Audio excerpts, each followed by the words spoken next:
गौ माता के लिए जंगल और जंगल के लिए गौ माता है अखिलेश्वरानंद गिरी। संस्कृत को करें अपने जीवन में आत्मसात, भरतदास बैरागी।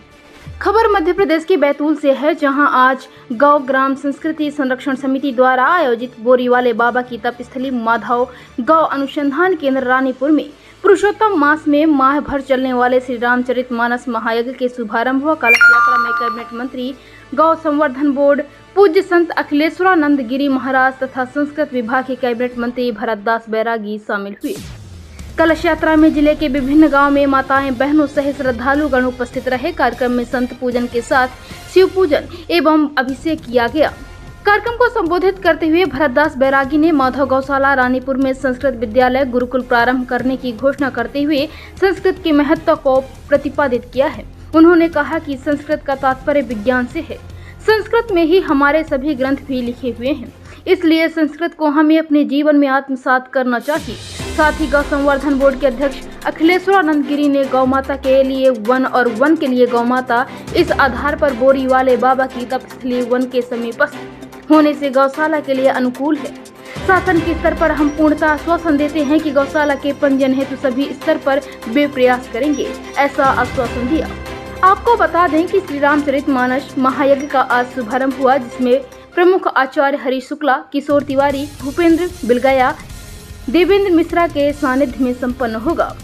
कार्यक्रम में मुख्य रूप से वीरेंद्र बिलियाग्या, प्रतीक तिवारी, वैभव राठौर, नवीन वागद्र सहित अन्य लोग उपस्थित रहे। इरशाद खान मामू की रिपोर्ट। आज से 1 माह का जो रामचरितमानस यज्ञ होने जा रहा है, एक तो वो उद्देश्य है, दूसरा वहाँ पर जो संचालक समिति है उन्होंने एक संस्कृत पाठशाला का भी प्रस्ताव रखा है कि आश्रम है तो आश्रम के साथ संस्कृत और संस्कृति के उत्थान के साथ हम एक पाठशाला संचालित करना चाह रहे हैं। तो उस पाठशाला की प्रारूप कैसा होगा और उसकी मान्यता के भी आज हो सकता है कि समिति के साथ कोई चर्चा हो। और चूँकि बैतूल एक वनांचल का ज़िला है और संस्कृत समरसता की जननी कहें या भारत को एक रूपता में पिरोने वाली भाषा है, तो यहाँ पे एक उत्कृष्ट पाठशाला भी हो, ये हमारा उद्देश्य है। चूँकि मुझे मध्य प्रदेश शासन ने जो संस्कृत का कार्य करने का जो दायित्व दिया है, उसी के अनुरूप जो यहाँ के संचालक वीरेंद्र जी हैं, उनसे चर्चा हुई थी।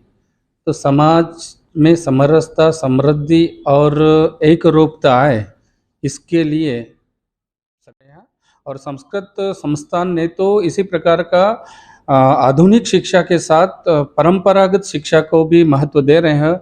और नई शिक्षा नीति के तहत हम लोग आधुनिक गणित के साथ वैदिक गणित, यानी वैदिक गणित एक मेथड है और कहीं न कहीं वो पूरे भारत में, पूरे विश्व को जो भारत ने गणित का ज्ञान दिया, उसके पीछे वैदिक गणित रहा है। तो वो वैदिक गणित पुनः समाज के सामने आए।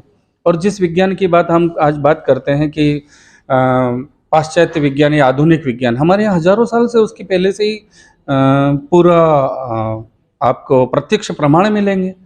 तो वो विज्ञान, भारतीय विज्ञान भी समाज में सामने आए, तो वो छात्र पढ़ेगा तो दोनों विज्ञान पढ़ेगा, वो आधुनिक विज्ञान के साथ भारतीय विज्ञान पढ़ेगा, तो हो सकता है आने वाले दिनों में हमारा छात्र अन्य छात्रों की अपेक्षा एक कदम आगे रहेगा।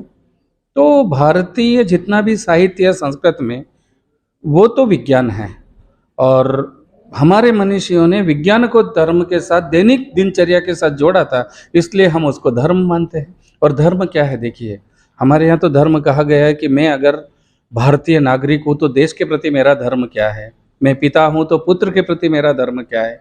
तो हमारा सिद्धांत तो धर्म वही है कि जो अपना दायित्व निभाए, उसी को धर्म कहा गया।